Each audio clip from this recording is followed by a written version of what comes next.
ادخلهم في اوضه تانية عشان ما يعملوا لهاش دوشه ويقوموها من على البيض، وفي نفس الوقت هينزلوا يبيضوا في البتاعه دي، لان البتاعه دي اللي كانوا هم بيبيضوا فيها كنت حطها لهم بيبيضوا فيها، بعد كده هي رقدت فيها، فانا طبعا لو سبتهم معاها هيفضلوا يبيضوا عليها مش هينفع. نقلتهم في مكان تاني وسبتها لوحدها في الأوضة، ورحت مجمعة لها بتاع 20 أو 21 بيضة، ورحت من فراخي طبعا ورحت حطاهم تحتها. الفراخ البلدي اللي هي ديت بترقد على البيض 21 يوم، 21 يوم بتكون مطلعة البيض. هي دلوقتي راقدة عندي بلا حوالي 18 أو 17 يوم، تمام، يعني قدامها كام يوم وتطلع. صورتها لكم وهي لسه راقدة على البيض. طبعا البيض اهو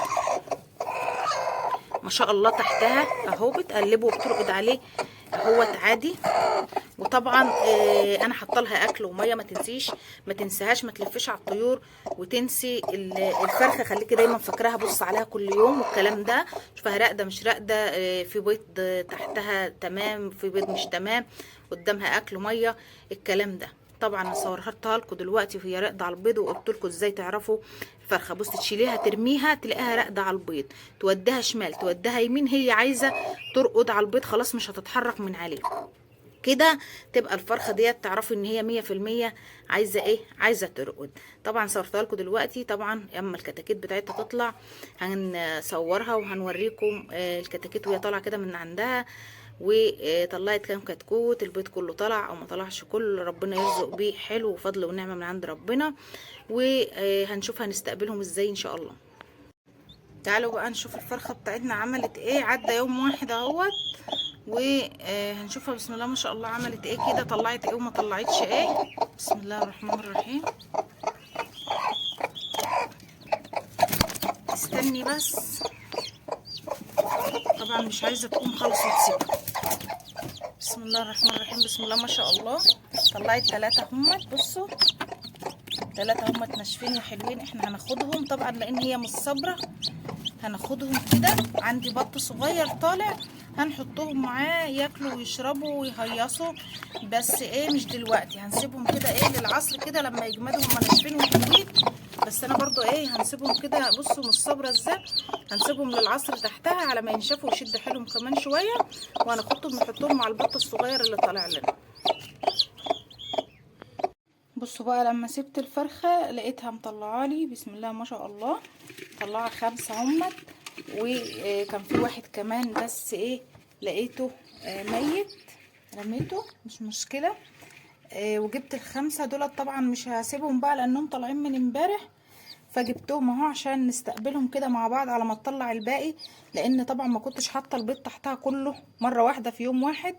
لو انت حاطه البيض كله في يوم واحد كانت هتطلعهم كلك مع بعض، بس انا حطيت البيض في 3 ايام ورا بعض، لان زي ما قلت لكم جيت لقيتها راقده على 5 6 بيضات، مرضتش اقومها، وابتديت ان انا احوش لها من الفراخ بتاعتي كل يوم يبيضوا 6 7 احطهم، فحطيتهم على 3 ايام. فجبت ال5 فرخات دولت اهم، 5 كتاكيت اهم بسم الله ما شاء الله.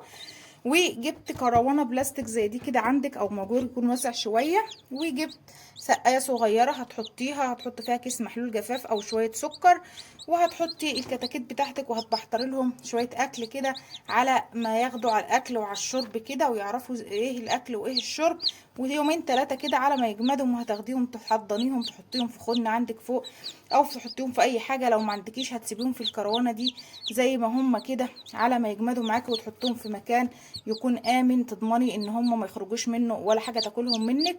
وطبعا هتبصي على الفرخه بتاعتك كل كام ساعه كده، او مثلا انا الصبح ابص عليها اخر النهار علشان اشوف اللي هي طلعته، وتجيبيه تحطيه مع دول بس، وكده خلص الموضوع، وطلع لك احلى فراخ وطلع لك احلى كتاكيت.